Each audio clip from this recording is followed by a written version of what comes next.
you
Fuck. Damn it. Damn it, damn it, damn it, damn it.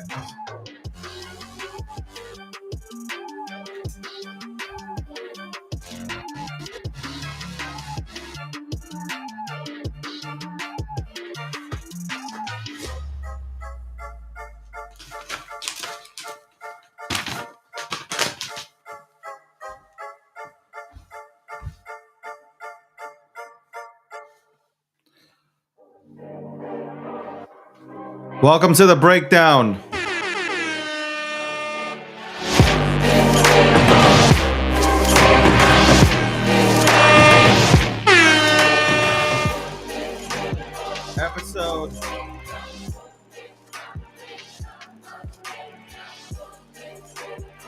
Episode 500. Time to take a chance to fly, feeling like I'm 10 feet high. Nightmares call, you can't deny. Better find a place to hide.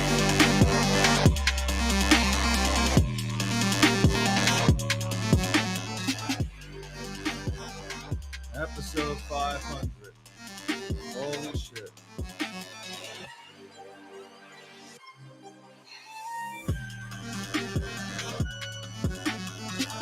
Episode. Oh.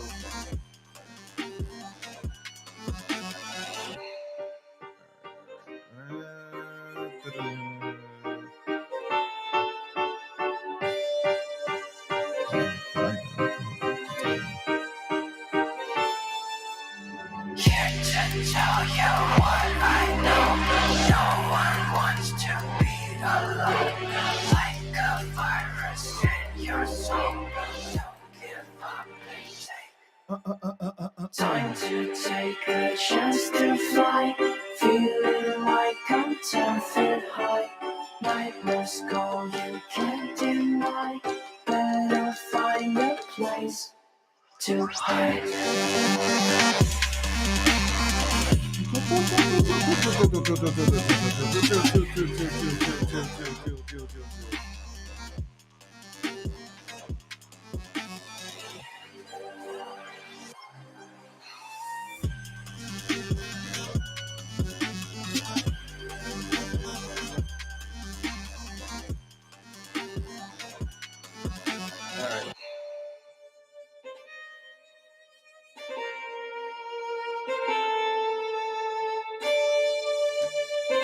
Hey, when that happens.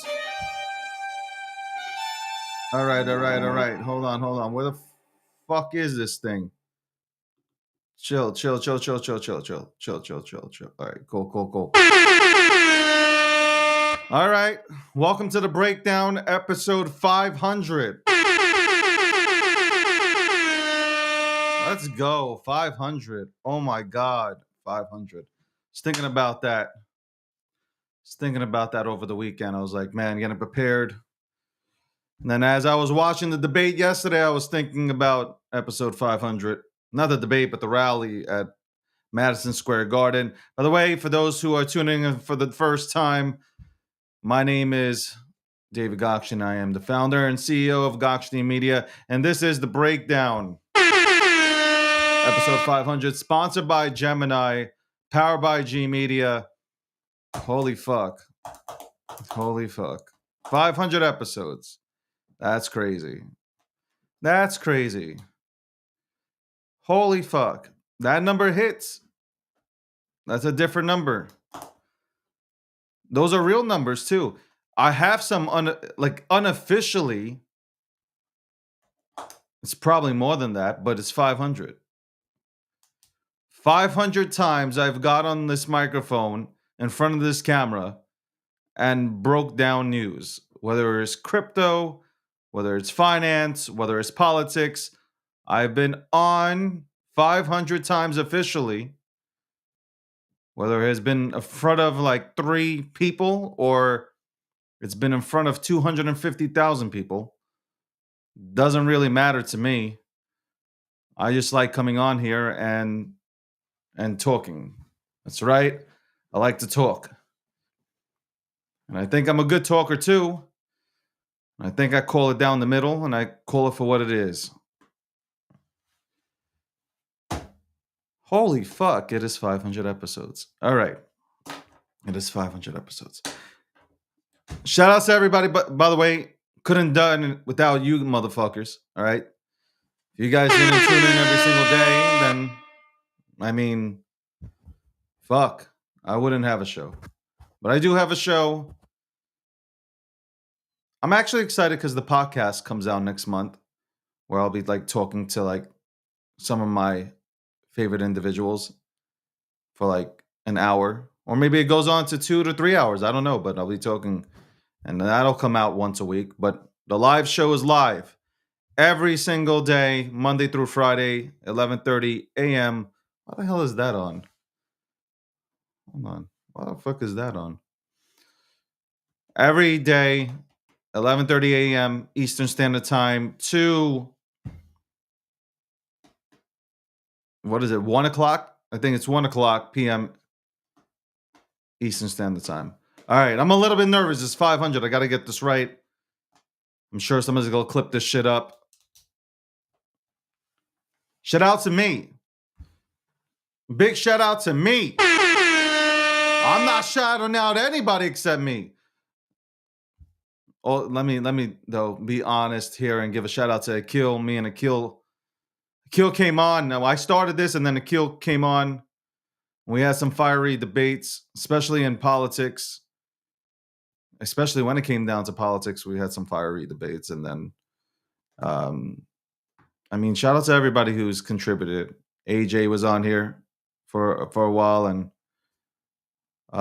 anybody who came in here and covered and participated. Shout out to you guys, man. Shout out to y'all. All right. Enough of the fucking mushy shit. Yesterday, there was a debate. Why do I keep saying a fucking debate? Yesterday, we had a rally here in New York City. Let me tell you something right now. I've lived in New York my entire life. I've never seen the amount of people, especially for a Republican, come out the way they did. I honestly, like, okay, I get it. Madison Square Garden can be packed out. It holds about 20,000 people. That I understand. But to have a line of people, and I'm talking about city blocks. So if you've never been to New York, you won't understand this. I'm talking about city blocks. City blocks.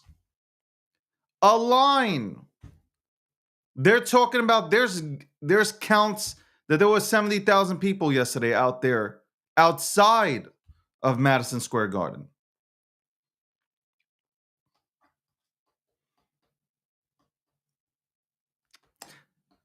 I I think New York might flip red. I think I sat back yesterday, but hold on, the story continues, so don't start jumping. New York might flip red. That's what I'm thinking, sitting back as I'm observing all this stuff. On a Sunday, also, as I'm washing my vehicle, washing my car, chilling.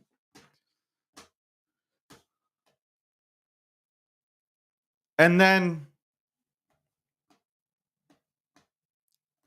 this guy, so let me keep it, cuz this is going to be, people won't expect this from me, and I think Republicans will be probably mad, but I think I have a good take on this. I think the comedian, what's his name? Tony, whatever. Kill Tony has a podcast. It's one of the biggest podcasts globally, one of the biggest podcasts in terms of comedy. He has dark comedy. If you have ever watched this guy perform, I'm talking about he is lethal. I mean, his jokes are lethal. He opens up the ceremonies here at MSG. And you know what? Let me play the clip so we can all be on the same page so everybody understands what happened. So let me go ahead and find this clip.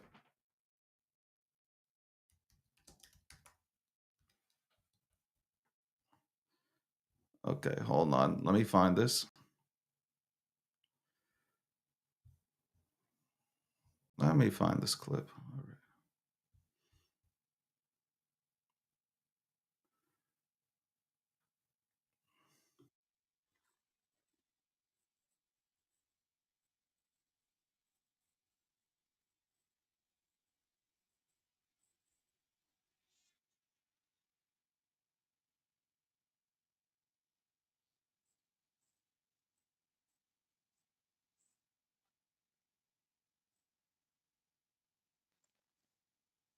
Time performing at Madison Square Garden, the most famous arena in the damn world. The American dream alive and well right here. This is very different than where I'm used to performing, though. I'm used to nighttime with people drinking, not so many babies in the crowd, and people that are obviously only here for Lee Greenwood tonight. Normally, I don't make my political beliefs a known thing. It's divisive for a comedian to do that, but just know I sleep well at night knowing who I'm voting for. Yeah. Yeah. When I lay down and my head hits my pillow, it is a fantastic pillow, by the way. I was staying at the Four Seasons up by Central Park one night, and I laid my head down, and it felt so good, and I thought to myself, what an amazing pillow. I have a little bit of money now. I could buy a good pillow. And I took the pillowcase off, and there it was. My pillow, my pillow, my pillow. And damn it, I bought 4 of them. All right, hold on. Before we continue on. So this guy comes up. Again, he's a stand-up comedian. And he is, this guy, if you've listened to his comedy, he is ruthless. I'm talking about this is where you don't bring the kids into play. Like you make sure that the kids are sleeping. You make sure that your mom is sleeping. Like you make sure everybody's sleeping and you watch this guy. Because this guy has no filter. You think I'm bad. This guy takes the cake.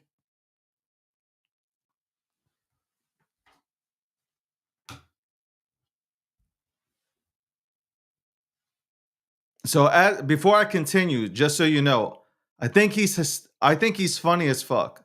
I think he's fucking hilarious. I think the Trump campaign really fucked up here. I do think that. I believe that. You have to understand that our current society, whoever is managing this and whoever was vetting this, you have to understand the current society we live in today is full of soft ass individuals, right? So you can't crack jokes. You got to crack jokes, or you can only be funny with particular people. That's it. People that have a sense of humor, that's where you can only period. You just can't be funny. You cannot be funny. So the Trump campaign should have done a better job at vetting and making sure, and the reason why, before we continue playing this clip, the reason why I'm saying this is we understand these are jokes. He's not racist. Okay? Like this man ain't racist. He is a comedian. It's the same thing that they try to do to Dave Chappelle. Dave Chappelle doesn't care who you are, what nationality, what color, religion, it doesn't matter. He's attacking everybody.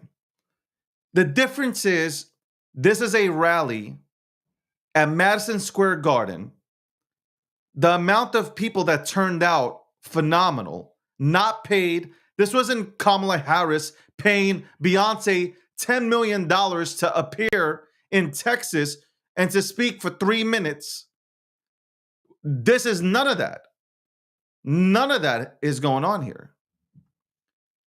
This is Trump bringing in the audience. You got Elon there. You got RFK Jr. You got Vivek. You got Giuliani, who I think is insane. You got a lot of people that are just political. I would say for the most part, besides maybe Elon, they're just political cats out here. You bring this guy, Dana White. You got real people that are into politics. And then you bring a comedian who you have to know has dark humor. Okay? He's funny. He's absolutely funny. I stand on it. This isn't the venue for it. If this was supposed to be Trump's closeout, this is not the venue that you bring in Tony to perform. You just don't. The people at Madison Square Garden were clapping, but people who don't know Tony, have never seen his comedy act, don't know his shtick, and especially the Democrats who don't laugh at anything. You got a party that does not laugh. They want to cancel comedy, and they have nothing to go on right now. Kamala is tanking. Kamala is freaking tanking in the polls.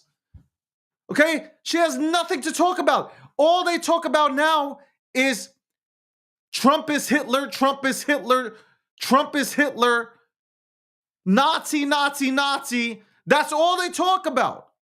Okay? The Democrats have nothing else. They have absolutely nothing else to talk about now.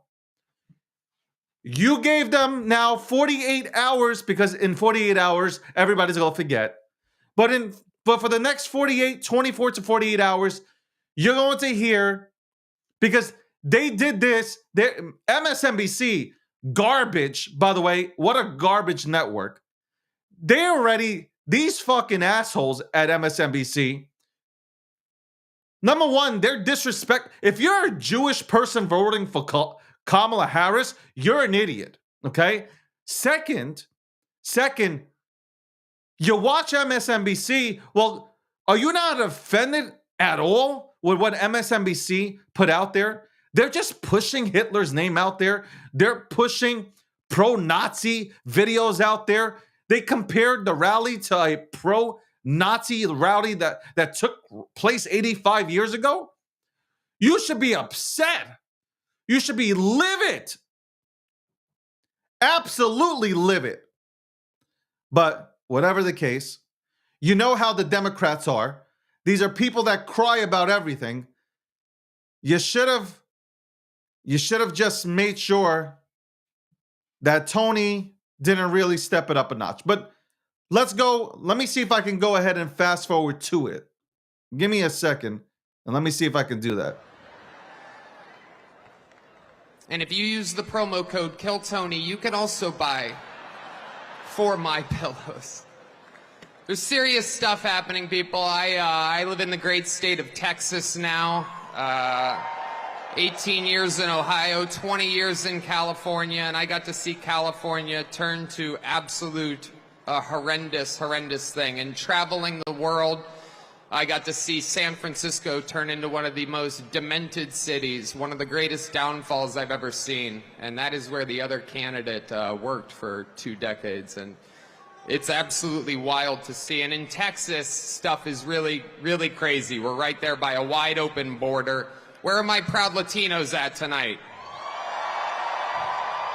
You guys see what I mean? It's wide open. There's so many of them. It's absolutely incredible. See, that's a joke. That's a joke. Believe it or not, people, I welcome migrants to the United States of America with open arms. And by open arms, I mean like this.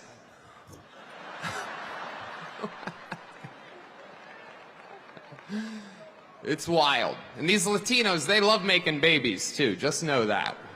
They do. They do. There's no pulling out. They don't do that. They come inside, just like they did to our country. Republicans are the party with a good sense of humor. Free speech is under attack, people. I host a show, and each week I get updates what words we're allowed to use and not use anymore. It's happening right now the past few years. It's a real thing. And, you know, used to be able to tell people to Google stuff. My mom's a boomer in the state of Ohio, and there's no convincing her of anything. She's eating the cats. She's eating the dogs. They're eating the pets up there. It is absolutely wild times. It really, really is. And, you know, there's a lot going on. Like, I don't know if you guys know this, but there's literally a floating island of garbage in the middle of the ocean right now. Yeah. I think it's called Puerto Rico. Okay. All right. Okay. We're getting there. Again, normally I don't follow the national anthem, everybody. So that right there, that joke, which, you know, if you're at a comedy club, you're laughing, right? You're laughing. This was the joke that sent mainstream media, liberal mainstream media, went crazy. But at the same time, though, to be honest, okay? Republicans, we got to be honest. This was not the venue. This wasn't the venue to have him crack jokes like this, because you know that people are sensitive. I'm just being that, like, I'm not a sensitive cat. I'm sure a lot of you guys aren't sensitive, but like, and there were plenty of Puerto Rican people that came out on social media and they went and did a video. They've tweeted. They're like, we weren't even offended. We found this hilarious. Because he didn't just attack Puerto Ricans. He attacked everybody. By the way, it's funny. Mainstream media is leaving this out. Like, he cracked on Jews too. I don't know. Maybe I found it funny. I didn't find it racist. I found it funny. Maybe because I know who he is. He's a comedian. Okay? It's like when I watch Dave Chappelle, and Dave Chappelle rips apart Jews and African Americans and Puerto Ricans and Dominican. Like, I'm laughing. Laughter is okay. It's good. Okay? Because what the Democrats ultimately want is, like, I don't know, you guys want to cancel comedy. At some point, you guys just want to get rid of comedy. You guys don't even laugh. You're miserable. You're fucking miserable. The party of joy, more like the party of crying. But again, like, I'm conflicted here, because there are, at a rally like this, especially because we need Trump to win, You got to do everything possible to bring people together, and you have to understand that people have been brainwashed, okay? Brainwashed to believe mainstream media and their fucking narratives. You have to understand, like, there are people that are still stuck in this system and they believe anything that MSNBC or CNN say. They were waiting. Do you understand? Like, these sick son of a bitches like MSNBC, Rachel Maddow, like, these people are waiting for anything to twist. Literally, as soon as Tony said this joke, Kamala Harris recorded a video about how she stands with the Puerto Rican people. All of a sudden, she stands with Puerto Rican people.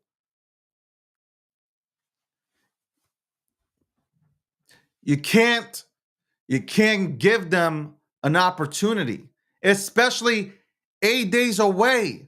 We are 8 days away from making history. You can't give it to them. They're running on nothing. I'm just being dead serious. They are running on absolutely nothing. They're running on nothing. When Kamala Harris gets asked a question, she can't answer the question, or she resorts to talking about Trump being dangerous. He's the next Hitler. Anybody who follows Trump is racist. Anybody voting for Trump or supporting Trump is racist. This is the narrative that is coming from the Democratic Party, that anybody that supports Trump is racist. Comedians are now racist. Again, I found this funny, but this was a place where there's a rally and you're rallying people for support. And when you rally people for support, you're trying to include everybody here.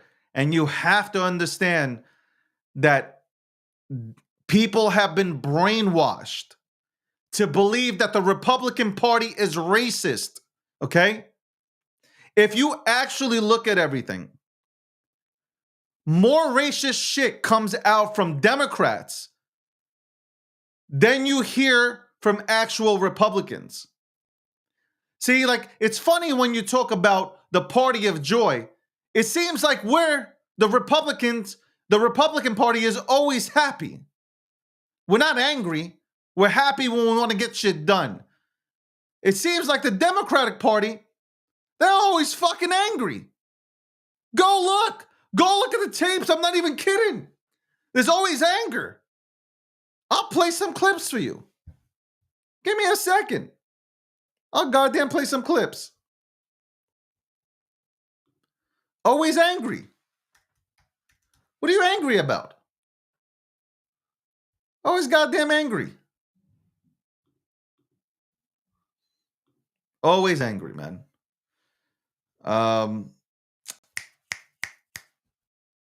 I want to show this clip real quick because let me really break it down, right?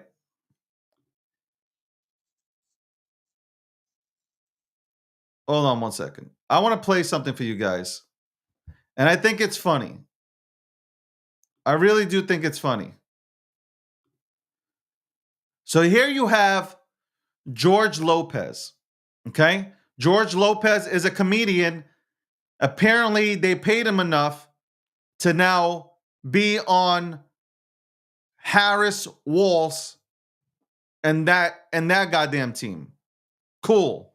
Let's play what George Lopez went ahead and said, because I want to show you how the Democrats and liberal media, I want to show you how they work, okay? I want to really show you how this all works. We're going to dissect fucking mainstream media and show you how they fucking put out these narratives. Period. Let's go right to it. Donald Trump said he was going to build a wall And George Lopez said, you better build it in one day, because if you leave that material out there overnight,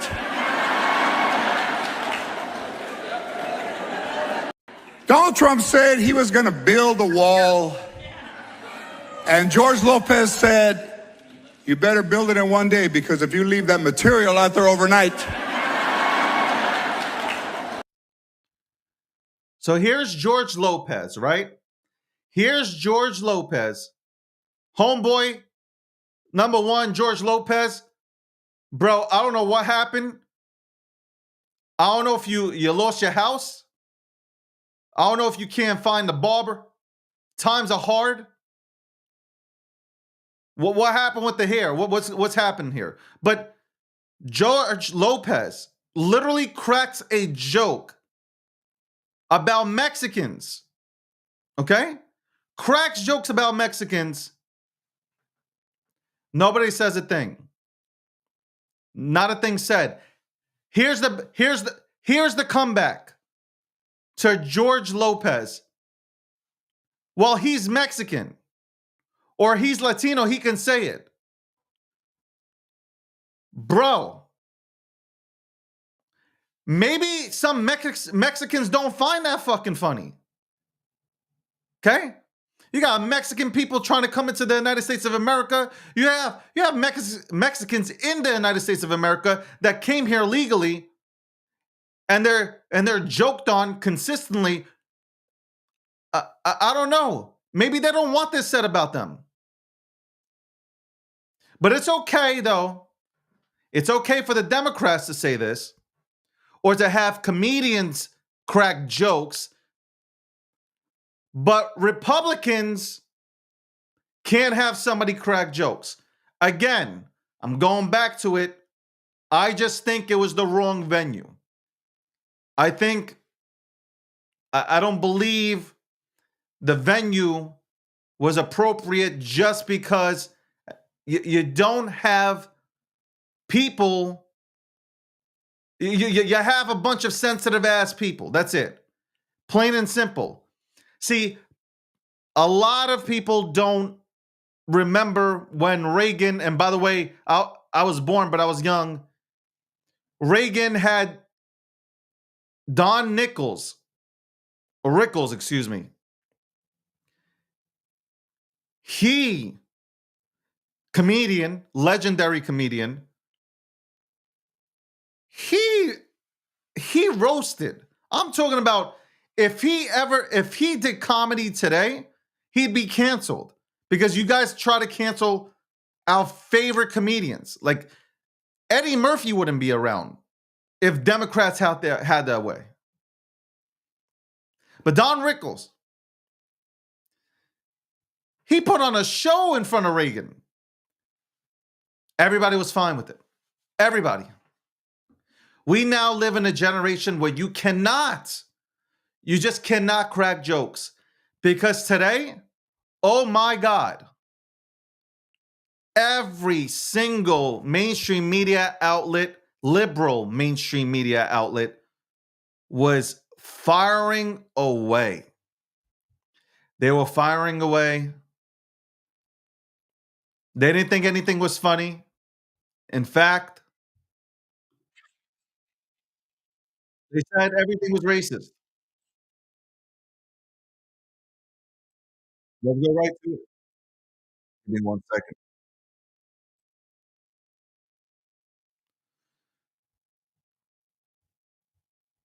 Let's start it off.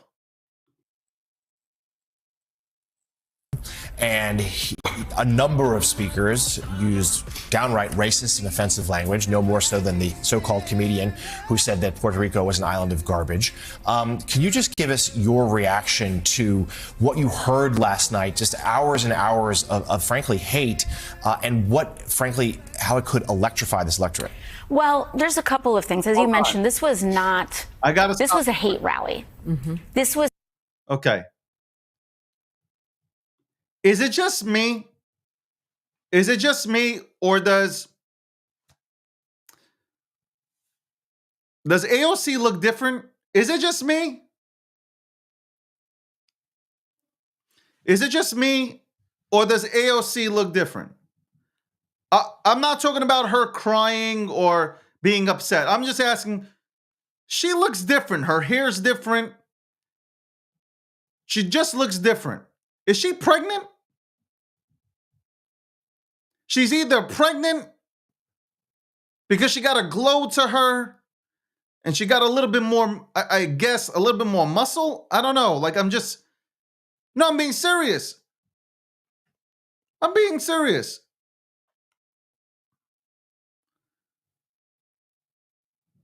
But this is MSNBC, and I'll show you CNN.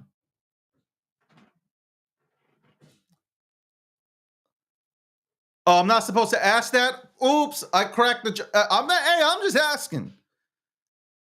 Anyway, let's play what AOC had to say today about Trump's rally. Let's play it so you guys can hear it. I already heard it. I'll play it for you guys. This was not just a presidential rally. This was also not just a campaign rally. I think it's very important for people to understand that these are mini January 6 rallies. These are mini Stop the Steal rallies. These are rallies to prime an electorate into rejecting the results of an election if it doesn't go the way that they want. Because Donald Trump and that entire cadre of people up on that stage, Stephen Miller, etc., do not respect the law of the United States of America. And they either want to win this election or they are using rhetoric of taking it by force. Mm-hmm. That is what they mean, and that's what they're doing when they are inciting violence and hatred against Latinos, against Black Americans, against Americans who don't have children, you have J.D. Vance literally talking about watering down people's right to vote, depending on if they can viably carry a child or not. We have to understand how unhinged this campaign has gotten, and the only reason that the rhetoric has gotten this far is precisely because they are trying to prime the kind of froth that led up to the January 6th attack on the Capitol. Mm-hmm. And so it's very important that we connect those dots. And right now, the campaign is scrambling, and they're trying to blame this rhetoric on a so-called comedian. This is not a comedian. This is the Trump campaign. They invited this rhetoric on their stage for a reason. AOC, like, he literally is a comedian. But I want to touch on your mini January 6th rally, because I think this is it. This is why the Democratic Party stinks. This is why you have a lot of Democrats voting for Trump, because they're tired of this. It's like, even if you wanted to be a Democrat, it's look at this. It's always anger. Look at this. Look at this. It was a chorus of speakers on that campaign for a reason. It was vetted, and they knew exactly who was going to say what before they went on. And so the only backtracking that they're doing right now is just because tens of thousands of Puerto Ricans happen to live in Philadelphia, Florida, Michigan, Wisconsin, and also the several swing seats in the House of Representatives that run through the state of New York. And they're just realizing that they might have made a big error by saying out loud what they're thinking. Okay.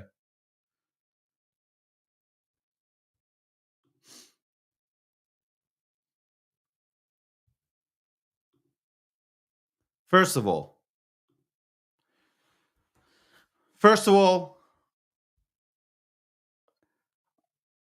I think she's pregnant. Just straight up and down, like, she definitely looks different. She's pregnant. Okay, I'm calling it right now. Okay, I'm calling it as I see it.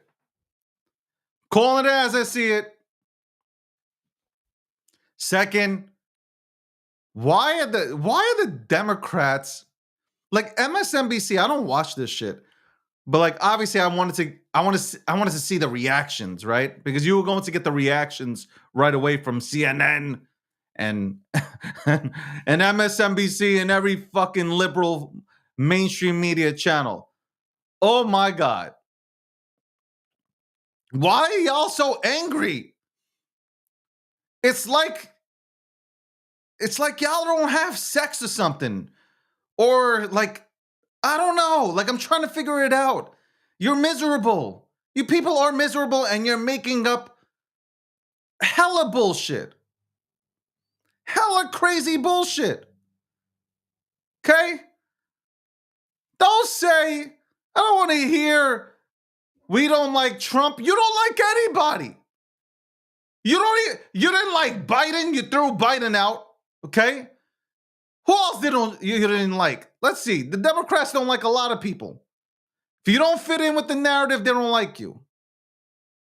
You don't like AOC. Don't like when like Amazon tried to build a goddamn warehouse in Long Island City. She didn't like that, which would have gave 33,000 jobs to the goddamn area and would have brought in massive revenue. Nope, don't like that.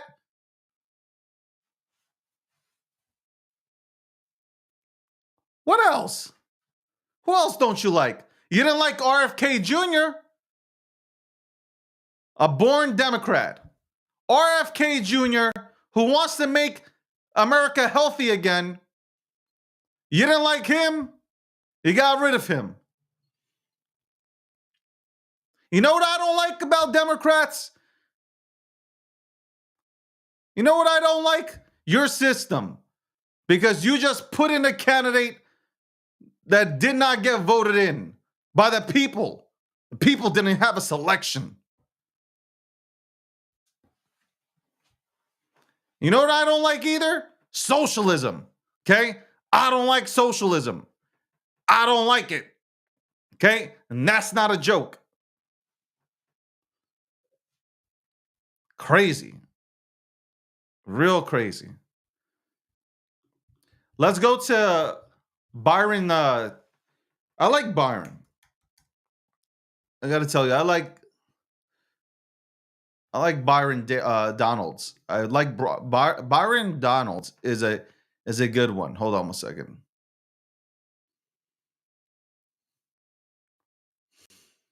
Hold on one second. Where's this shit? Jesus Christ. Oh my God.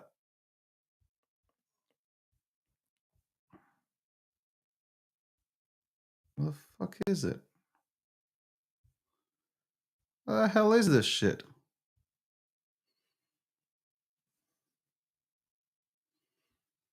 Are you kidding me?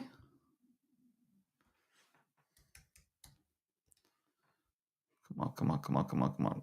Come on.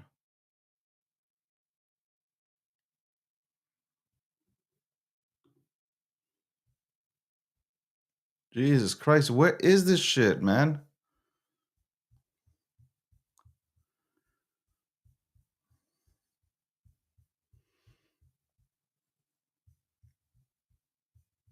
You gotta be kidding me. Hold on. This fucking sucks. Was this it? Y'all gotta wait. Hold on one second. I don't give a shit. Fuck. Okay. All right, let's go to this.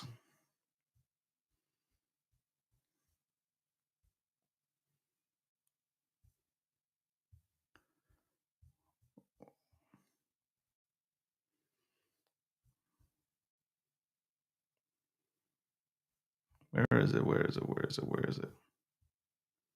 Okay. Oh man, this really sucks, man. Because I wanted to get his whole interview in.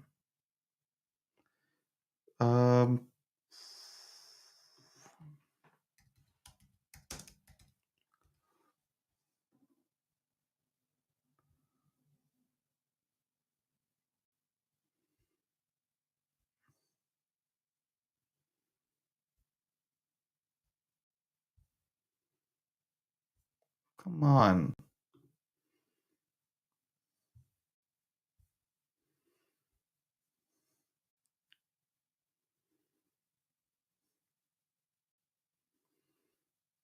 Okay, here we go.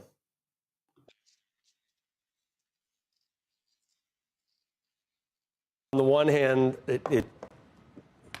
let's go to the other side. I saw a black and white on another cable network, a black and white video of 1939, and that this is what's happening right now in Madison Square Garden. By the way, I like how. On the other hand, on another channel, I saw almost because he was at the event yesterday. almost participating in the MAGA rally in terms of what you want to call. What you were there? What you got both covers, Andrew? Well, you got the post cover. You got this is interesting. So this is the Wall Street Journal.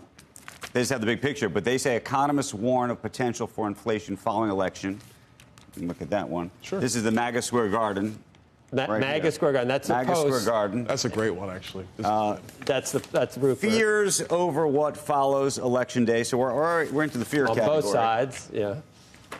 Washington Post. You got the Daily News. Interesting. Head. We haven't talked about the Washington Post, by the way, and everything that's going on over there. Daily News has racist rally. Racist rally. So, time out. But before you go any further. Well, you were there. Were you there for the whole time? I was there the entire time. So, to the New York Daily News, is it a racist rally if you have a black man from Florida who's originally from New York speaking at the rally? I don't think so. This is the problem with most media today. They're too busy trying to fearmonger everything it's instead of actually talking about the facts and the substance. It was a great rally last night. Donald Trump obviously spoke. Did he say something that was off color? No, he did not. I spoke. Did I say something off color? No, I did not. Eric Trump, Laura Trump, Don Trump Jr., Elon Musk, Howard Lutnick. Did they say anything that was off color? No, they did not. Distanced himself from the comedian who was there and the comments that he made. I didn't agree with the comedian said. None of us did. When it came out, we were all like, distanced himself. Yeah, of course. We were all like, wait, what? Who? Did that get up? No. Nobody agreed with that. Nobody. But it was period. Full people stop. say I saw. But he's also a comedian. We didn't control. But it was what he in said. the prompter. Did the campaign know it was going to be in the? The prompter was not used by everybody. It wasn't used by everybody. No, everybody did not use the prompter. So, if you listen to this right here, and I really do believe this, and I know a lot of haters, a lot of people that don't like Trump because they like communism and they like socialism and they have no brains and you motherfuckers are just sheeps. So like everything that is said here, you don't believe it. You don't believe it, right? But I do believe in my heart that I think when Tony was performing on stage, I don't think they expected to hear what he said. I think they were. I think the leaders. I'm thinking Trump.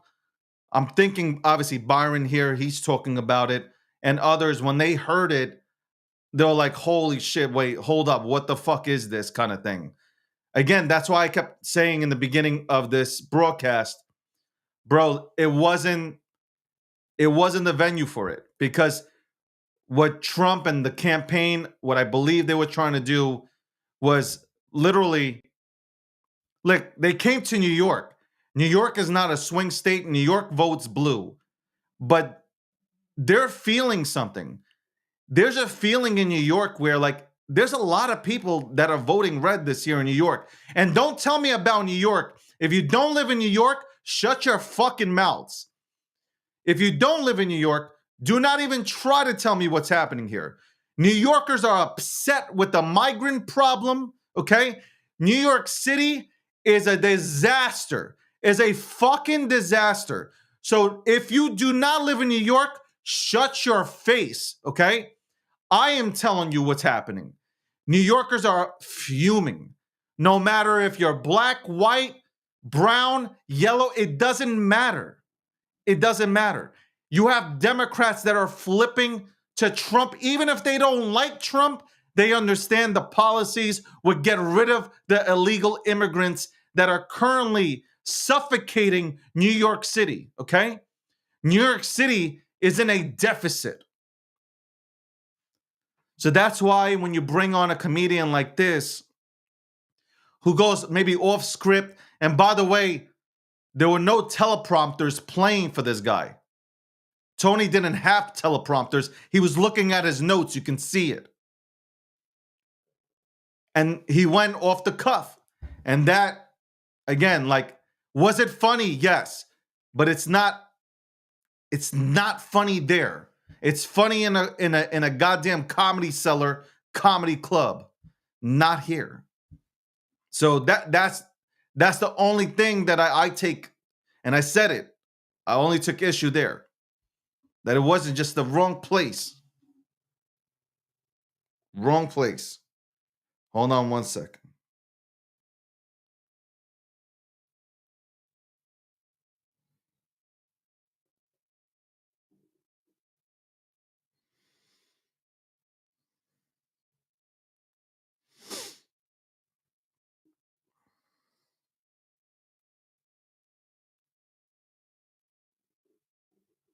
Let me just continue this for everybody to hear, because there's a lot of good points being said here.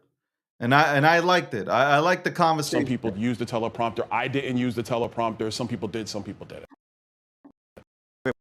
This Madison Square Garden event features crude and racist insults. That did happen. You may not have been the one making them, but that did happen. And Becky just said it. The campaign has distanced themselves from it. They do not agree. I understand that, I do not agree. I have a question. Unfortunately, it was said. But nobody agrees with that. But I have a question for you. Sure, go ahead. And this is what I think, to the extent that there are folks who, by the way, may agree with the policies of Trump, yes, but don't want to vote for Trump. And those, you know some of those people. The reason that they don't want to vote for Trump is because they see, either in his character or the people who seem to support him, seem to be engaged in that or willing to engage in that, right? Because what you don't see, you don't go to other rallies for Harris or see in a Harris rally that kind of vitriol. It just you see. Look, you don't? I don't think you do. Kamala Harris spends half her time talking about her rival as Hitler, after he's been. There have been attempts on his life, not once, but twice. She's doing it right now. Every Democrat official at these rallies refers to him as Adolf Hitler. You got Hillary Clinton running around there hawking her book that nobody wants to buy, frankly. And she's talking about how this is akin to 1939. Are you out of your mind? You want to talk about rhetoric? Let's compare. But let me go back. We are talking about the comments of a comedian. Right. And everybody's going to forget it in 48 hours. The real joke in America is the terrible policy of Kamala Harris. Let's talk specifically about Puerto Ricans in America today. Puerto Ricans have had to live under the same inflation unleashed by Kamala Harris. And that's not a joke, but they got to live with it. Puerto Ricans today are living under the same terrible border policies that Joe Biden and Kamala Harris unleashed. That's a terrible joke on the American people. We should be focused on that. I'm not disagreeing with you on that front. I'm just saying, to the extent that you can speak to those people who are out there watching, who say, you know what, I agree with the Trump policies, but I just can't abide by reading headlines like that. In America today, and I don't want not to cut you off, but in America today, we have to decide, are we going to be trapped by the headlines of a media who, quite frankly, is in the tank one way or the other, or are we going to look at the actual policies that matter in your life? No, because this matters. You can't take it out. But you take the headlines out. But you can't. You raise headlines. You can't take it out. We have to decide as Americans: are we going to be caught up in what media says to us, or are we going to talk about the reality facing our nation? And the reality facing our nation is we are seriously in decline because of terrible leadership in Washington, D.C. Those are the facts. Congressman, I can appreciate all of that, but it was the campaign that put this comedian on the stage instead of talking about the facts that you're talking about. And you can look in social media to find all of these criticisms. Look at them. They just won't give up the topic. I criticize it myself. Social media is going to do that because the Harris campaign is pushing that because they're looking for something to talk about. I'm telling you right now, they don't have a fun Because when she goes out and talks, she says absolutely nothing. You all know this. She's not answering the issues facing the American people. So she goes try to find a comedian's point at a rally. I don't agree with it. The campaign doesn't agree with it. Can I just say this? But the issues we can talk we could stipulate and you could decide that you think she doesn't have the right answers. He just needs to put on. That's something that he needs to put on those fucking glasses. Watch the videos. Those Rachel Maddow glasses that Mark Cuban's rocking. By the way, right now. the fellow who's on the radio, some of the other comments, and people just watch it. It's not the media telling them to watch it. You watch it and you say to yourself, "This is not a great situation." Watch Donald Trump. I just want you guys to watch the end. It's hilarious. He has the prescription to put this nation back on track and make it great again. I'm glad we had you on. You were there. So Congresswoman Erudite, he was I don't know ready. If you want to weigh in on any of that. That's a good head shake. Anyway, we can glean from that. But Well, when you quickly. have a campaign that travels in racism, sexism, come misogyny, and on, hatred, Donna, you know better it's than that. not a Don't do that. surprise that this is where you end That's up. not true. It That's simply matters not who you true. surround yourself with, and That's Byron simply not Donalds true. knows that. That's simply Insulting. not true, and you know that. You should be ashamed of Insulting. yourself. But thank you. Okay, Yo, I Congressman love Donalds, Byron. Congresswoman Yo, Edwards, this dude, we appreciate this it. Thank you. dude, man, he's going places, man. He is going places. I like this guy. I really do. I like this guy. There's another gentleman that I really do like too, and I'd like to introduce you to this man. Appears on multiple networks. Really funny guy, but besides being funny, he knows his shit. And I like to bring him in because this is the first thing that I thought about. No Diddy was I need to get Hotep on. Hotep Jesus, what's going on? What's up, man? Thank you for having me, man. Great to be back. I was sitting back and as I'm watching this rally and I'm reading the news, everything that's coming out. I'm like, okay, episode 500. I'm talking about this, and I got to get Hotep on. So like, get Leslie, get Hotep on. I gotta. This is like, we gotta talk because like I already said what I thought today about everything that happened there.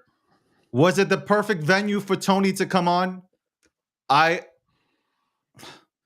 don't think it was. I think, you know, that it's a, and you might think I'm fucking crazy, but I gave, these people are so brainwashed out here that they don't understand what humor is anymore. I'm talking about if you hate Trump, right? And you saw what happened yesterday, it's racist. It's automatically default racist, right? So if he's trying to flip New York, which I know this sounds crazy. I think there's a chance. I see people out here. They're tired. They are literally tired. You have this chance. You have 70,000 people outside of MSG. You got 20 inside. Was he funny? Yes. But you're talking about the Democrats and a lot of, I guess, independents that don't have a sense of humor. They see this, MSNBC jumps on it, okay?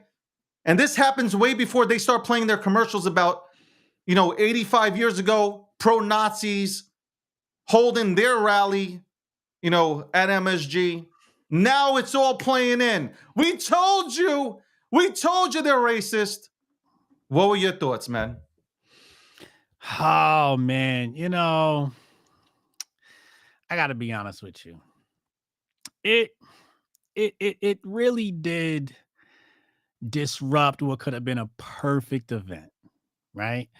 And it's because the comedian, right? Like, am I offended by his jokes? No, right? But like you said, the Democrats, they're offended by everything. You misgender them, and next thing you know, you don't have a job anymore. Correct. So, it's you when you're dealing with politics, you're dealing with the optics. I learned this long ago, the optics. And what did the optics say? And the optics here says, we told you he had a Nazi rally. Look, they're making fun of people of color. If I was his team, I would excoriate that comedian. Yeah. Just off politics alone. Did he do anything wrong? No. He's up there being a comedian having fun. Did we cancel him? No. He's a comedian up there being fun.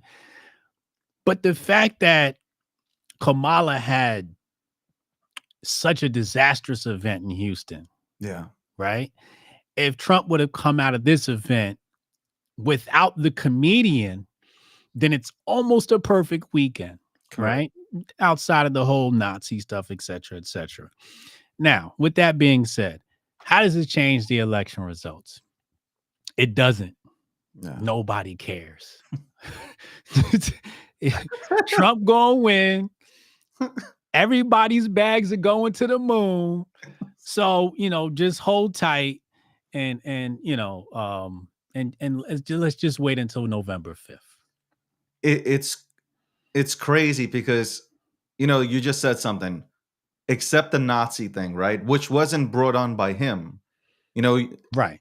You can sense the desperation now because Kamala you sit back, Kamala, who nobody supported when she ran for president, first one out, she gets thrown into, this position now. And when she came onto the scene, people who you're either voting for Trump or you're not. And it's like, if you're not voting for Trump, you hate him and you're voting for Kamala, even though you know Kamala doesn't bring anything to the table. She's going up, right? When she gets announced and she takes on the job, she's going up. I mean, the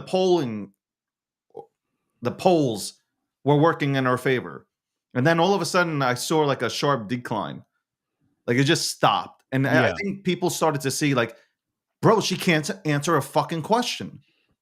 Like, what's the weather like today? Well, I come from a middle class family. Like, bro, the fucking weather. What is the weather like? Yeah. I just want to unburden you guys and not talk about the weather. I think people started seeing that and they're like, hold up. The message from Trump was, were you better off with me 4 years ago? And he started to move in the direction where he's listening to his advisors and he's like, were you better? And then JD Vance, I got to tell you, I think he changed the game after the VP debate. I think now people see him as more personable, approachable. He's been going on to like Theo Van's show, and like you can see like people are starting to like him. They see how he's quick, gets to the point, shreds people. And then fuck yesterday. Well, you have her. Like they are going now and talking about Hitler this, and Nazi Germany, Hitler. That's all you hear is Hitler. And you know what? Hey, Jewish people, you should be offended. They keep saying Hitler, like memories. You had, people who survived come out on and do these things like, hey, this is disrespectful. Why you keep saying this? I think it was just, man, like I said, I think it was the wrong venue for this. If Trump rips him apart today, he deserves it. He should have knew the pulse, and he should have knew the environment that he was in. This was history. Yeah. He made the wrong decisions politically, but you brought up a good point, which is the point I brought up. Democratic Party, I don't know what this psychological phenomenon is that they're playing on here, but and this is the relationship between blacks and Jews, because the Democrats go, oh my God, remember the Holocaust? And then Joe Biden, what do you say? He gonna put y'all back in the chains. So they use this ancestral trauma as some sort of linchpin. I'm not exactly what this mechanism is, but they use this as sort of like guilt trip you and bring up trauma to make you make a trauma response, I guess. Yeah. And that shows how evil they are, because they're not talking about, well, let's just zoom out really fast and let's talk about the election this year, right? Like, what are the things that we're talking about this year? We're talking about the border and we're talking about immigration, right? So we haven't gotten to our pockets yet, right? Oh, and we talk about the Middle East. So very little about this year's election have been about the American people. And this is the trick of the left, where they create the problems, they create the concepts, and then force the Republicans to play in their arena, because the left is the one that made abortion a big problem. The left is the one that made immigration a big problem. The failed border czar, et cetera, et cetera. So in many ways, the Democrat Party is in control of the conversation, but the people lose because our pockets aren't being discussed. Now, let's take a look at the election from a strategy perspective. From a strategy perspective, I said this many, many weeks ago when Kamala was polling higher than Trump. I said, she's going to shoot her load. I don't think she's got much left, because really what this was in all politics is basically a popularity race. But what you're going to need is publicity stunts. This is all about publicity. Who can create the most publicity? And when I saw her bring out Meg Thee Stallion and all these other people, Obama, I said, all right, they're running out of ammo here. The only thing they got left is Beyonce. And we're going to talk about that in a second. Yeah. The only thing they got left is Beyonce and when she coming. So when she ran out of ammo, Trump was loading his clip. And then he smacked it with the McDonald's. I love to see you smile. The McDonald's stunt was one of, it might be top 3 publicity stunts ever. And I come from a marketing background, so I've studied, a lot of publicity stunts. This might be top 3, if not number 1 publicity stunt ever, because he does this not only because she said she worked at McDonald's, but also on her birthday. That is just excellent trolling. And he said happy birthday too. And he said happy birthday to her, right? So now we come to this weekend. And the media, I don't know if it was the Democrats or the media, but they hyped a lot of people up and said they was getting a Beyonce concert, right? Lizzo gave him a concert. Meg Thee Stallion gave a concert. Beyonce was expected to give a concert, or that's what people thought. Beyonce gave her a walkthrough. I think what happened was they probably called their team and they were like, look, we got a walkthrough price and we got a performance price. And I think the Democratic Party looked at that performance price and was like, I don't think we got 100 million. So they probably gave her 10 mil just to walk out with Kelly and then walk out. And then you saw many of the people started booing. Many people started leaving, which shows that people aren't interested in Kamala. They are interested in the celebrities. Where with Trump, it's a little bit different. Democratic Party, they pay for Eminem, right? And Correct. Eminem is the prestige. But who was at Trump's rally? A lot of people don't know, but Trick was there. Now, Trick is a staple in the streets. If you're from the streets, if you know anything about the hood or hip hop culture or street culture, you know Trick run Detroit. Trick was at Trump's rally. He wasn't paid to be there. These celebrities are showing up because they actually like Trump. They're volunteering to be there. AB. These people are volunteering to be there. He's not paying them. And when they come, and Trump's telling them, like, you can perform if you want. But when they come, people don't leave when Trump gets on stage. Trump is the focal point. He is the headliner. So when you have a presidential candidate in Kamala who's not the headliner at her own rally, you know there's something wrong. And and then last point I'll make, many people were talking about Kamala not doing interviews. And if I was on her team, I would have told her, screw them. Do not let this lady go into an interview. If you let her get into an interview, she's going to destroy her chances of becoming a president. And that's exactly what she did. Every time she goes in an interview, Fox set her up. NBC set her up. CNN set her up. Fox first set her up. That was nasty work. They destroyed her. Then and NBC said they wanted a piece of her. Then CNN got a piece of her. And every single one of those, she failed. And not only did she failed at the most basic level. They ask her time and time again. She still doesn't have an answer. Several interviews. What would you do different? What mistakes you have made? Now, you and I both know when you go into a job interview, they're going to ask you, what would you do different? What mistakes you made? What are your flaws? What are your weaknesses? And you have to have these answers ready. This is basic college, coming out of college, going to get a job. These are the questions they're going to ask you. And if you can't answer that, you're not going to get the job. She can't answer the question. And what it says is, she's disingenuous. She's not real, and she can't level with us. I forget the one question they asked her, and it was just like, when they asked about Biden's declining health. Yeah.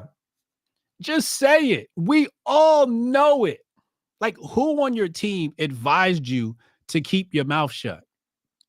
It's in court documents that he's got mental decline. She could have just cited court documents, but they didn't want to do that. Right? Yeah. That came from the Hunter Biden case. But at the end of the day, the man is inept. He's going through dementia, and we all see it.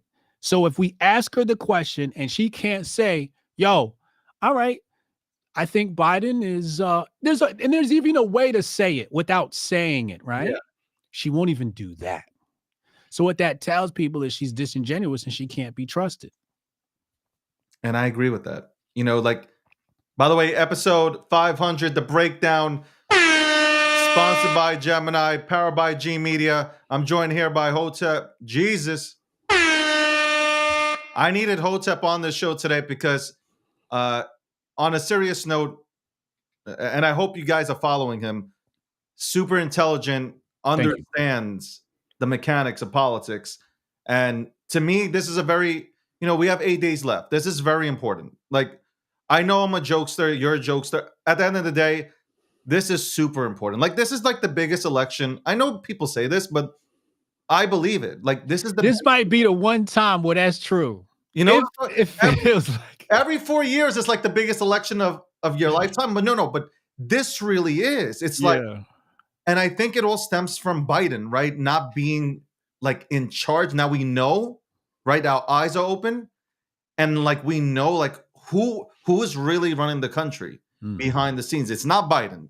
Don't tell us it's Biden. Biden was probably gone by 2021. I think that, and then y'all took over. But who are y'all? Who are the people that are running the country? Also, at the same time, I don't know how you feel about this, but if we elect Harris, then we are saying, number one, you're going to allow anybody to be placed in. So the people don't have a choice. You're going to just get whoever the elites put in front of you.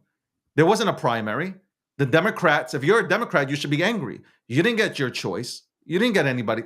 They threw Robert Kennedy Jr. off the goddamn ballot. You didn't have a choice. So if you vote for Kamala, unfortunately, besides her not being there, honestly, like, she can't answer a fucking question. Answer a fucking question. At least give me an opportunity to like you. Answer the goddamn question. You got Kamala. And like, you imagine, the world doesn't fear. I don't believe the world fears the United States of America. When Trump walked onto the stage yesterday, whether you like him or not, there was a presence. There was some sort of aura. This man's been shot at. Like, this man, there's something to him. Does he ramble sometimes and start gloating about? Yeah, we get that. Ultimately, I care about whose fucking policy is going to go ahead and work. I don't see it with her. All I see is a policy that if she gets elected in, and I'll get your take on this, if she gets elected in, I do believe that we would never, for the next 10 to 20 years, I don't know if you would ever have an independent or a Republican president in the Oval Office for that time frame. Because you have so many illegal immigrants that have come into this country. They're going to vote Democrat. They're in all the swing states because they've been put there. I mean, just look at the stats. I mean, the numbers don't lie. People do. You put that all together, like, all you're going to have is Democrats. Democrat after Democrat after Democrat. And for the last, out of the 16 years, 12 have been run by Obama and Biden. What have we really gotten? You could tell me I'm wrong, but what have we really? Was it better with Trump those 4 years? Or did we have a lot more fun in those 12 years under the Obama and Biden administration? We got high prices. That's what we got. We got massive amounts of inflation.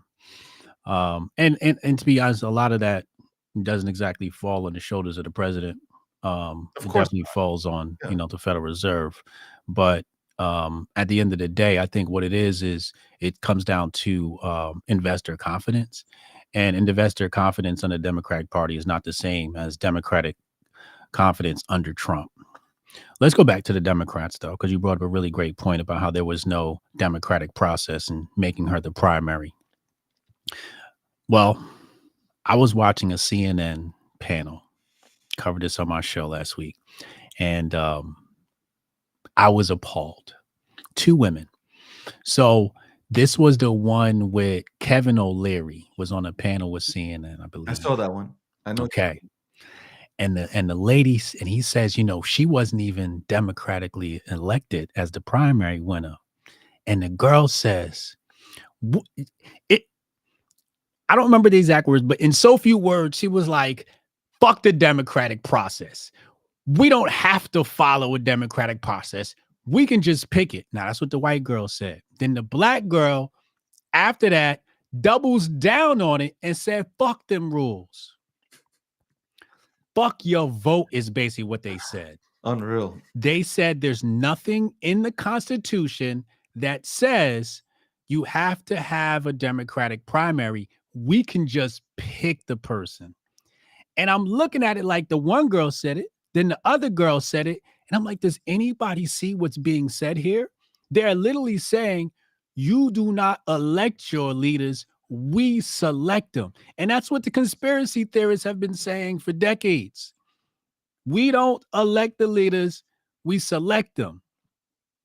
And that's exactly what they did. Now, I actually have no problem with that if that's how you want to operate. However, if you're going to call yourself the Democratic Party, correct, you've got to follow a democratic system. So what I thought was that is a slap in the face to the people of anybody who calls himself a Democrat. If you're not mad at that, if you don't see that your party is broken and took your vote and wiped their ass with it, that's literally what they did. So it's not to say that Kamala should or should not have been chosen, but your process has been sidestepped, which means what could happen for the future of your party? That's what you got to think about. Then you got to go and look, well, damn, remember when they railroaded Bernie? And now you got to go back into your research and see how did they go about railroading Bernie and taking them off of ballots and this, that, and the third. Democratic Party plays dirty. So when it comes to people calling people Nazis, I'm like, you can call Trump a Nazi. He might look and act like a Nazi. I don't think he does. But you guys are operating like a Nazi dictatorship where you say, we are going to select this person. You went out and spent your day to vote and wasted your time. It meant nothing. And that's crazy. It really sucks. Like, and that's why, like, even if you're a Democrat, you have to look at this and say, like, open up your eyes and say, like, all right, there was no process. We got Kamala. I never liked her. Okay, if everybody liked her so much, then why didn't you vote for her the first time around?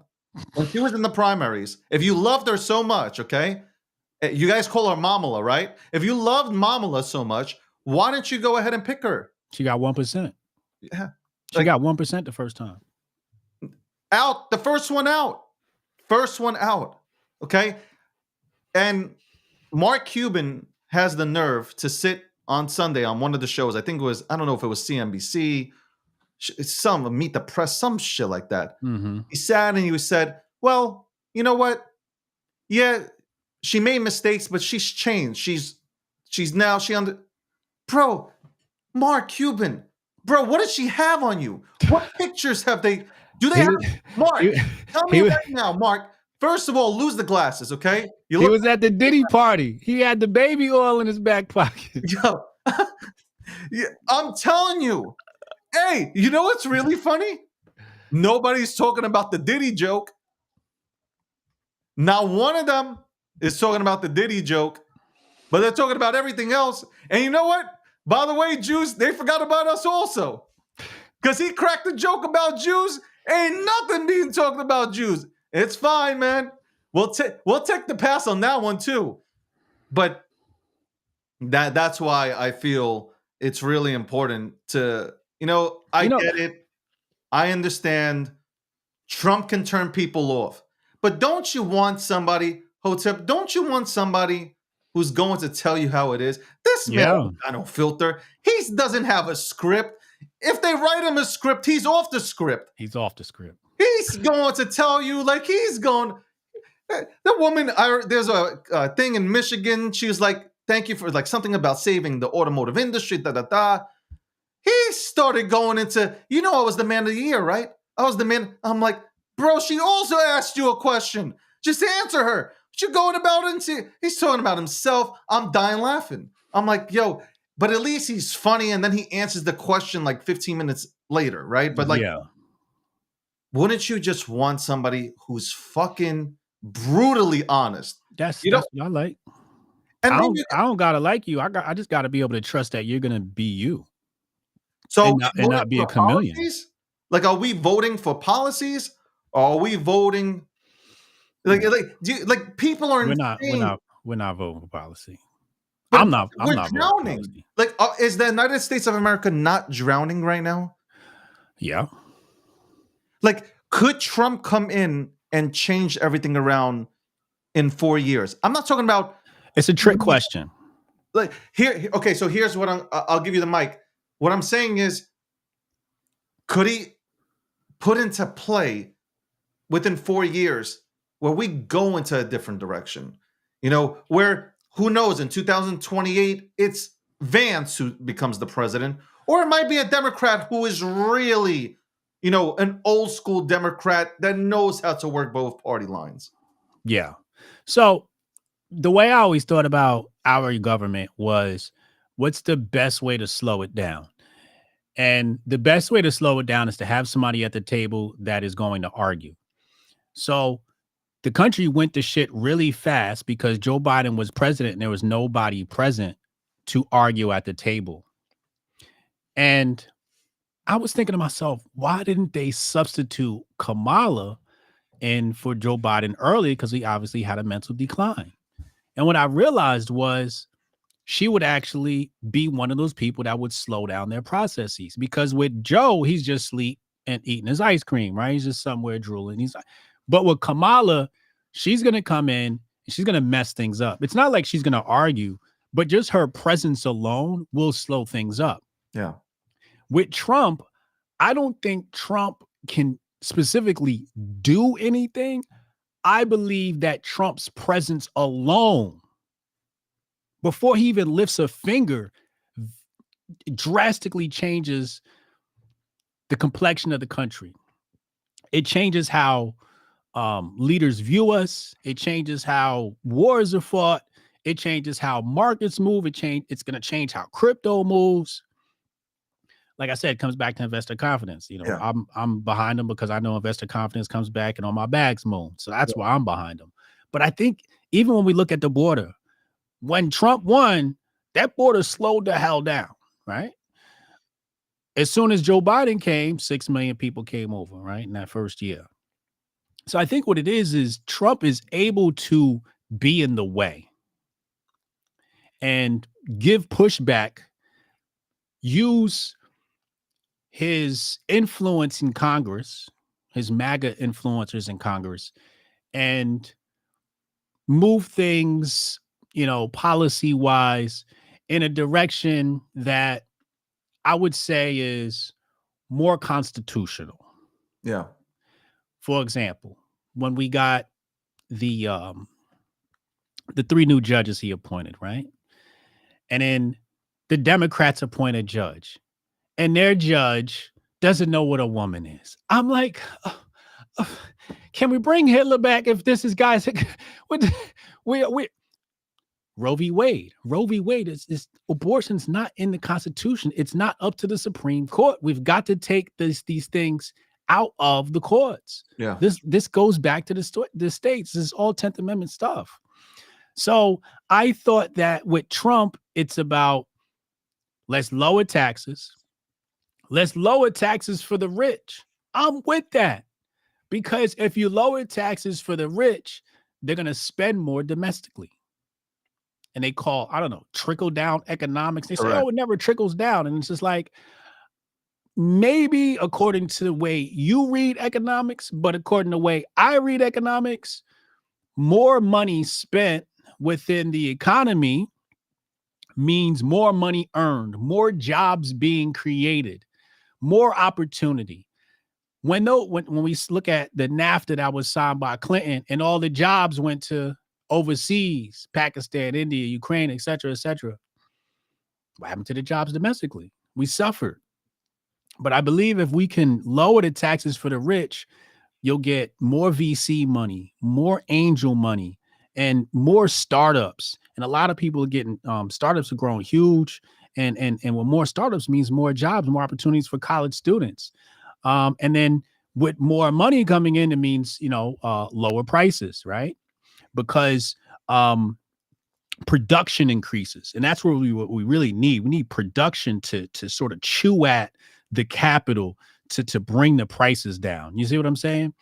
But yeah, when I look at Trump, I just see him as somebody who is just going to be an economic beast. I mean, he walks into these meetings with these foreign officials and he's like pushing them out the way. Get out the way. I'm going first. And he's yanking them and just stuff like that. That's what I want from my president. And the last point I'll say is the president is not the president. The president is a commander in chief, which means he's in charge of the military. If you allow a woman, I'm going there. It's okay. If you allow a woman to become commander in chief, what you're saying is that women should protect men instead of men protect women. And that is an unfair role for women. It's unfair for women to be in a role of protection when they should be in a role of nurturing. You are taking them out of their biological role in our society, in our life, amongst our species, et cetera, et cetera. And that's the big issue. It's a man's job. Military is a man's job. Now, if Kamala was one of these butch chicks that was a lesbian, I might give her a pass.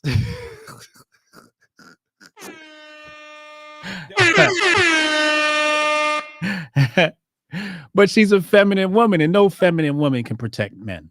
She just can't protect the country. It's not possible. You need a man to do that. Listen, I don't see, I don't know. I don't see her leading anything. No, she can't even lead herself.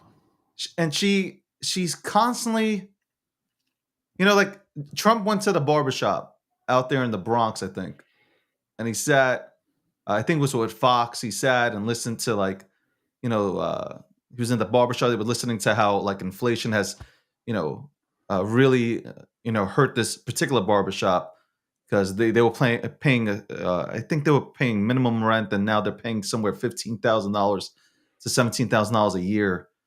And he's like, I got the solution: energy, more energy, right? Down production. Yeah, he's right though. He's saying, he knows what the fuck he's saying. He's out there saying it. He's not scared. He's not being held back by his team to do these things. And then she goes to the barbershop. This is yesterday. She goes to a Philly barbershop. And she's like, yeah, I've always been chilling here. I've always been in the barbershop. I know how it gets down. And everybody looks the way you look. Everybody puts on that face. Nobody laughs. Everybody's just when have you been in the barbershop and why? We don't believe you. What would you be doing in a barbershop? Right.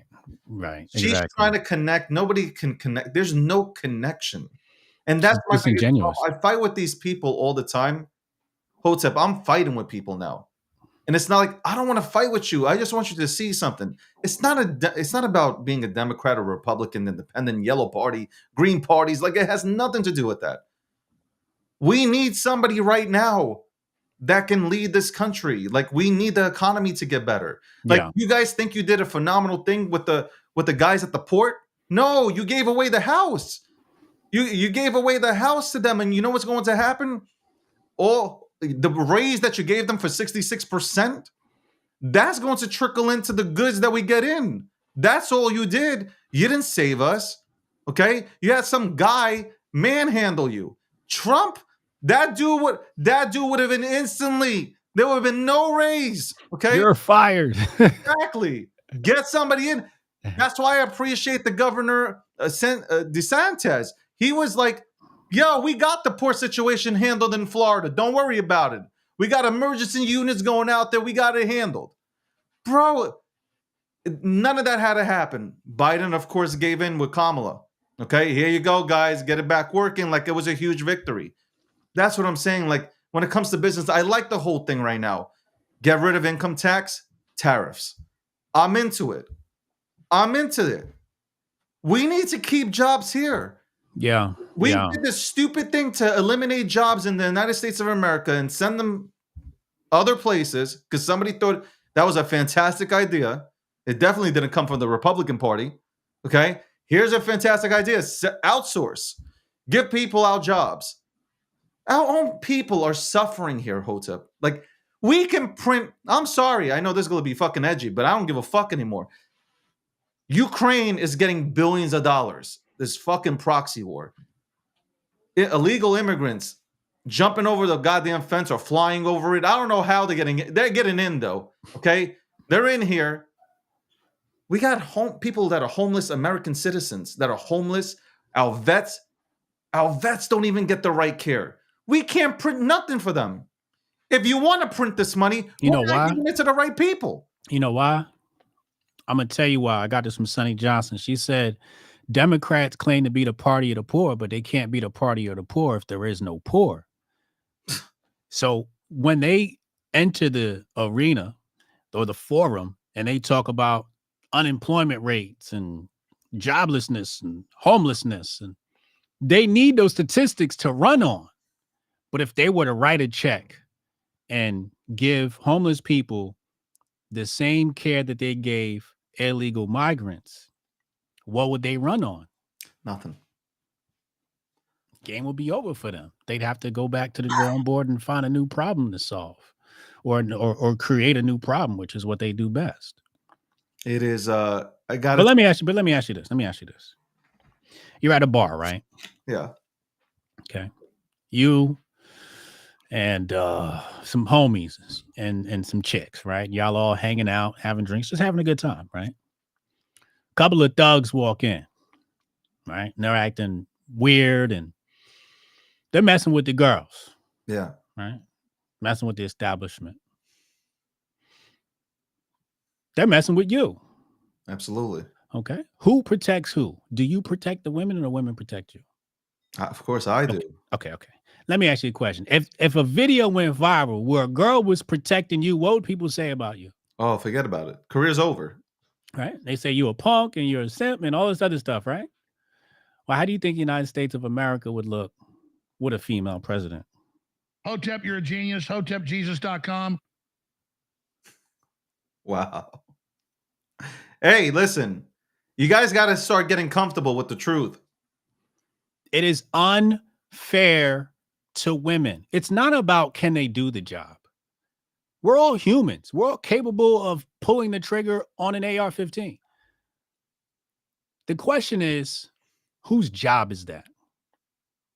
When it really hits the fan, are we a nation where the women protect the men?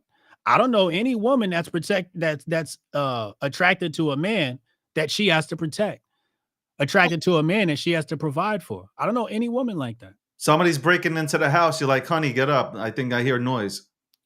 Imagine that. Your wife will leave you. You say that.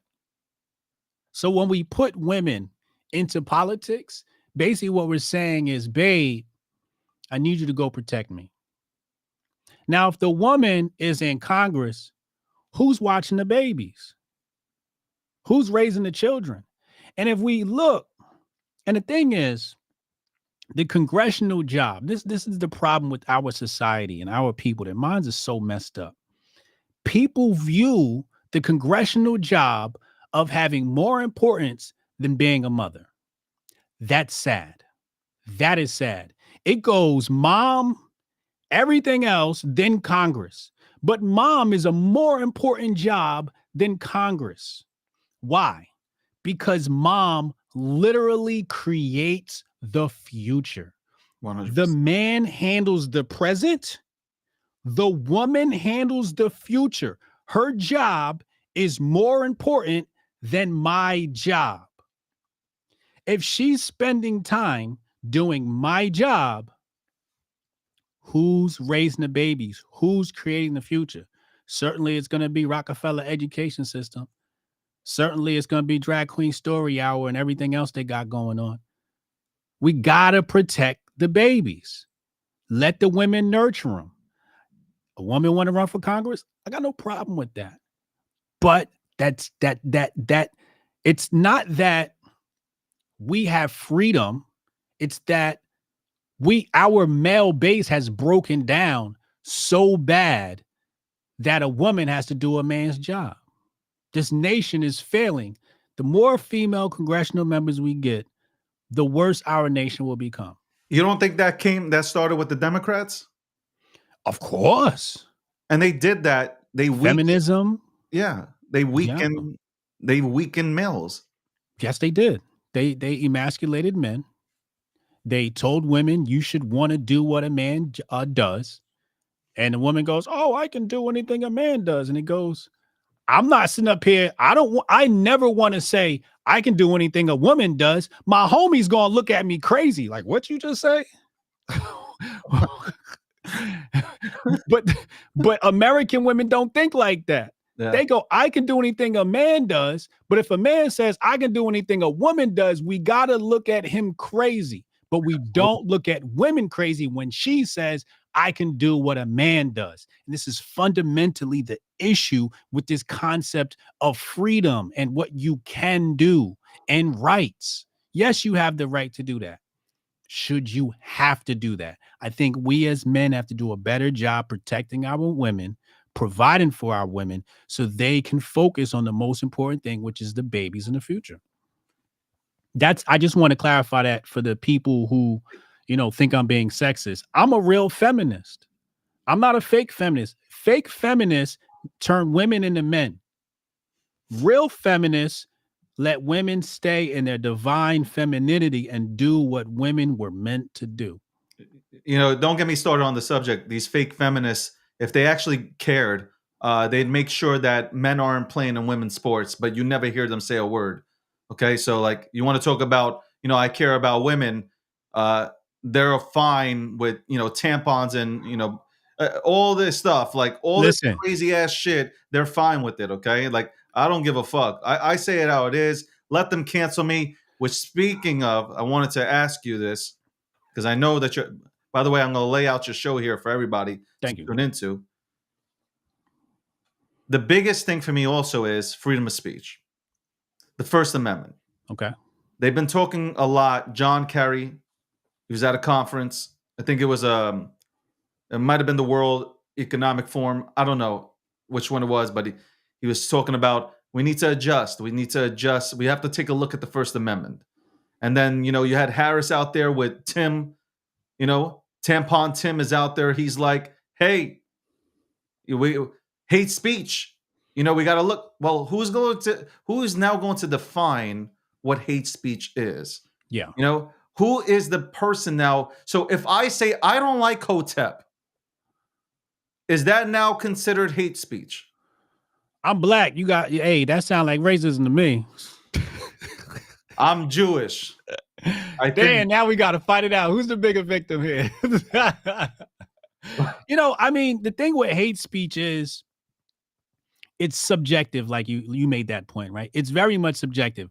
Who gets to decide? It's not about what's happening or who's offended. It's about who gets to decide what's offensive. Yeah. It's about who gets to decide what words are offensive, right? So, for example, nigga. It's a very controversial word. The issue is white liberals want to police the word. But black people have been doing an absolutely phenomenal job of policing the word. We've seen many clips where you say the word, you get punched in the mouth. Now, I'm not saying if you say the word to me, I'm going to punch you. I'm not going to punch you in the mouth. I'm just going to laugh and just keep it moving. It's happened to me before. But what I'm saying is black people have done a great job policing the word whenever they felt it was suitable. Yeah. The white liberal wants to come in, AKA the communists, the Orwellian society. They want to come in and they want to start policing words for people because they want to start the waterfall of words that you're not allowed to say. And before you know it, you've got a limited vocabulary, just like in the book 1984. And that's what a lot of this stuff comes down to. Now, here's the nasty part about all of this. The nasty part about all this censorship is it eliminates thoughts and ideas. When you eliminate words, you eliminate thoughts and ideas, because sometimes you need those words to think, right? So, during the pandemic, there are a lot of things you weren't allowed to say. So because you're not allowed to say it, subconsciously, the thoughts about that subject matter now become limited. Whereas when the speech is free, the thoughts flow freely. And that's the dangerous part. Correct. That's why I can't see if people just like, that's what it comes down to for me. It's like, you can't vote for Kamala besides her not answering questions and all this bullshit. When you start fucking around with the First Amendment and you start saying, well, we got to control these social media platforms. We got a taste of that with COVID. They controlled it. Yeah. They did control it well. They suppressed our speech. And you know what? For people like myself, for you and others that are very outspoken on social media, if Kamala gets in, I don't know, man. Like, yeah, it's great to be on Rumble, but like, they can shut down Rumble. Like, they can do whatever they want. You can't speak freely in Russia. Putin will get your ass. I mean, like, these are the things and the consequences that we go ahead and face if we elect a party that wants to control the narrative completely. Shout out to BlackRock. By the way, this has been really cool. I appreciate that you came on here today. I appreciate it. I want to go ahead and share with everybody, that's where you tune in so you can go and legit catch somebody that knows what the fuck they're talking about. The Griff Report. It has a new home. Okay. It's on kick.com/The Griff Report, Monday through Fridays, 2 p.m. Eastern Standard Time. Available on Spotify as well and Apple Podcasts. Tip. I really listen. I'm I'm gonna tell you about the show really quick. Yeah, go for it. I'm gonna say what everybody's thinking, but is afraid to say. Okay, so when you join the show, we're gonna have fun. We're gonna look at a lot of ignorant content, a lot of intellectual content. But at the end of the day, I'm gonna keep it real. I'm gonna keep it raw. I'm gonna keep it funky. And like I said, what you're thinking, I'm gonna say. And that's why you'll enjoy the show. Hey, Dave, man, you the truth, man. I appreciate you, bro. And tune in to Fox. He's Gutfeld. I'm on Gutfeld every once in a while, like once a month, something like that. Yeah. Shout out to Greg Gutfeld. Man, they should have you. He should have you on like weekly, man. That would be dope. We're gonna go tag him up. Nah, he's a good guy, man. He's a good guy. He has me on when I should be on. I need some practice, but yeah, I think we'll get some more frequency going soon. You're good though. I appreciate you coming on. Thank you for always speaking the truth, man. No doubt, man. Talk to you soon. Have a good one, Hotep. That was Hotep Jesus. Make sure that you're following him. Good cat. He's out here. We're out here. Oh my God. Oh my God. Welcome to the breakdown episode 500. Today is episode 500. Listen, even if I wanted to talk about crypto, the next 8 days are extremely. I mean, this is the biggest election of our lifetimes. At least for me, it is the biggest election of our lifetime. I care about the First Amendment. Maybe some people don't care. Like maybe a lot of you guys just don't care, and that's why maybe you'll vote for Kamala. I don't know. But I give a fuck. I really do. I really do care. I want to see America thrive. I say that all the time. I want to see America thrive. And I want to have a strong presence out there. I want our relationships with other countries to be rebuilt. And that person is Trump because he did it before. He did it before. Look, at the end of the day, you don't have to like Trump, but the policies worked. For the most part, his policies did work. And he wasn't even surrounded with a good team. This time around, I think he has the right people around him. I like JD Vance. I really do. I like JD Vance. At first, I was shocked at the pick. I didn't know much about him. Getting to see him, getting to see the way he operates, the way he can demolish the media when they try to go and fuck around and find out, it is a phenomenal thing to watch. So if, God forbid, something were to happen to the president of the United States of America, you know JD Vance could lead. You can't say the same thing about Tim Walz. This dude doesn't even know. He doesn't even know how to play Madden 2025. What are we talking about here? This is an easy decision. This is not a hard decision. You got to put your frustration, your ill will towards Trump as a man away. And you got to look at the policies. Because he asks every single rally, Trump, when he approaches that podium, the first thing he asks the first thing that comes out of his mouth to ask the crowd is, were you better with me when I was in office? And the truth is, everybody was. For the most part, all of us were. Okay? And I believe that voting him in, we will be in a better position. That's it. Period, said and done. Kamala has not done anything to make me want her to be the president-elect. She has done nothing. She says all these things, right?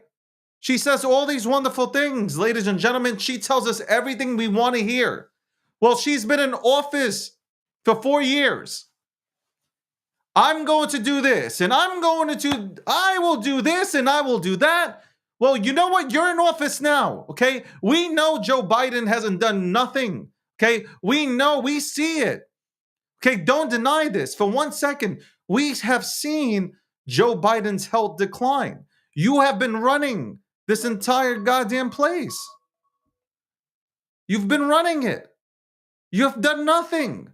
You've let illegal immigrants into this country. They are taking American jobs.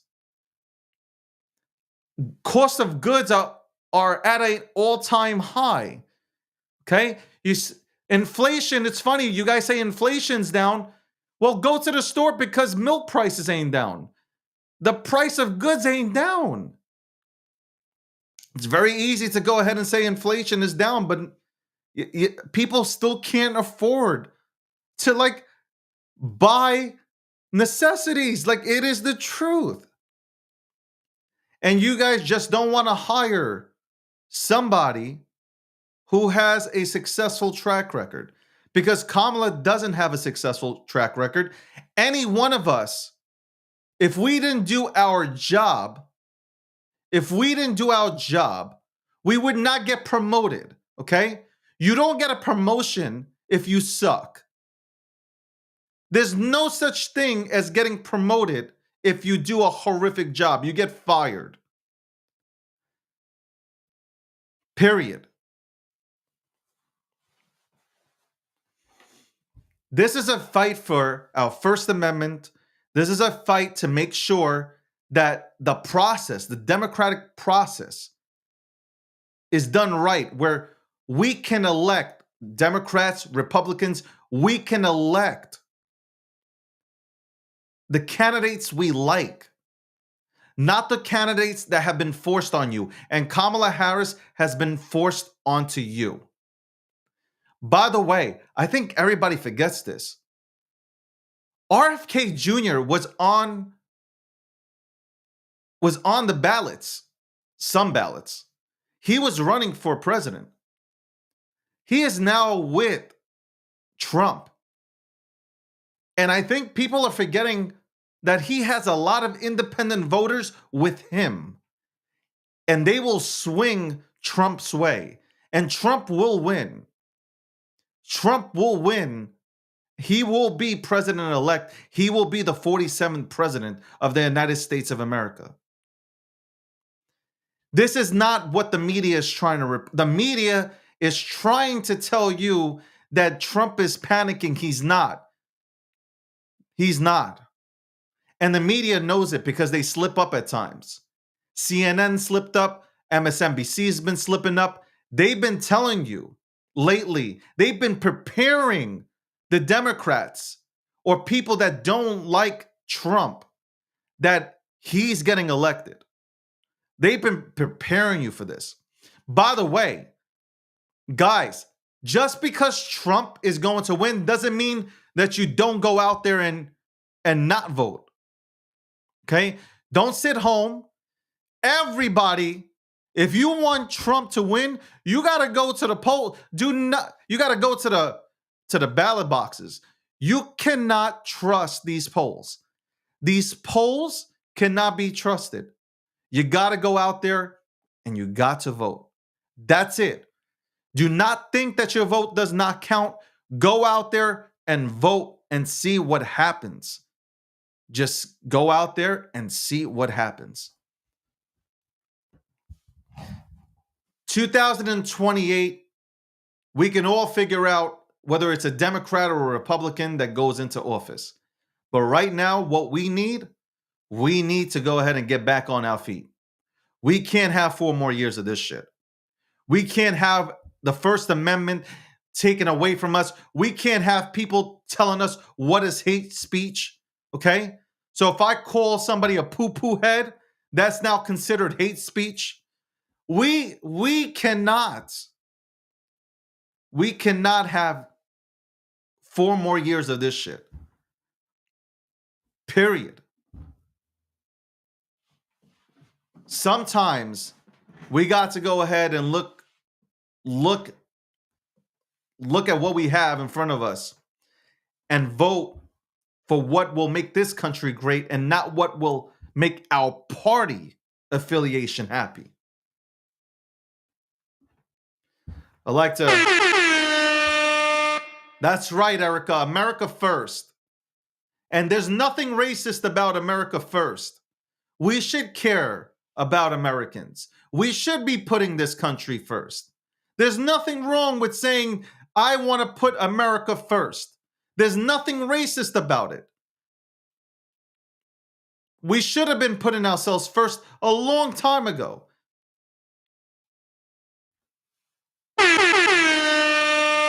I want to thank everybody for tuning in today. Obviously, I took the week off. There was a lot of shit that I had to get done. A lot of things I had a lot of shit on my plate to get done, but I'm back. Episode 500.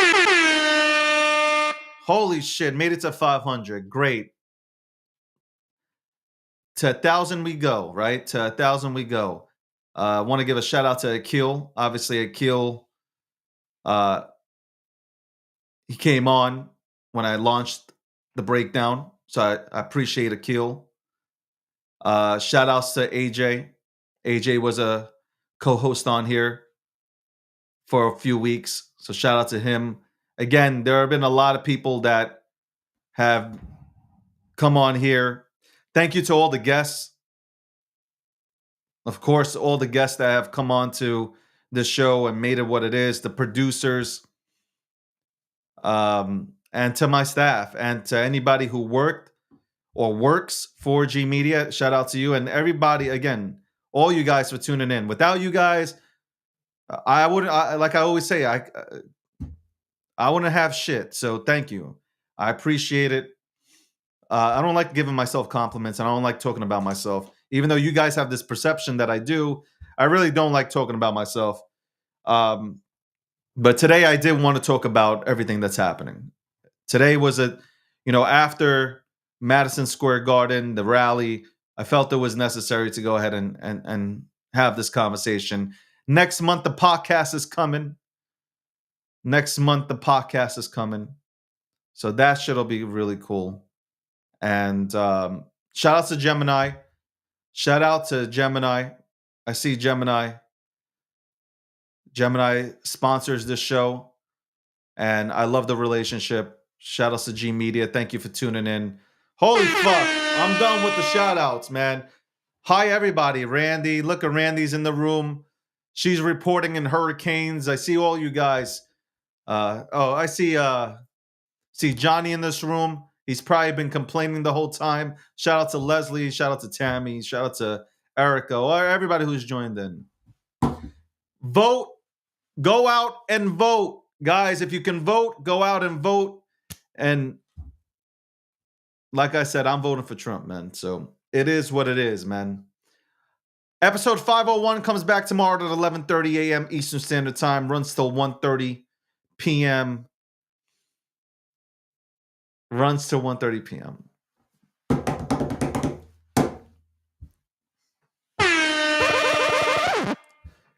And yeah. And I'll wrap it up now. But thank you for tuning in. I appreciate y'all. Really. Tomorrow I'll be back with a haircut. I get my fade in. So right now I'm like doing some Rocky shit and get my fade done. All that other stuff. All right, guys. Bye.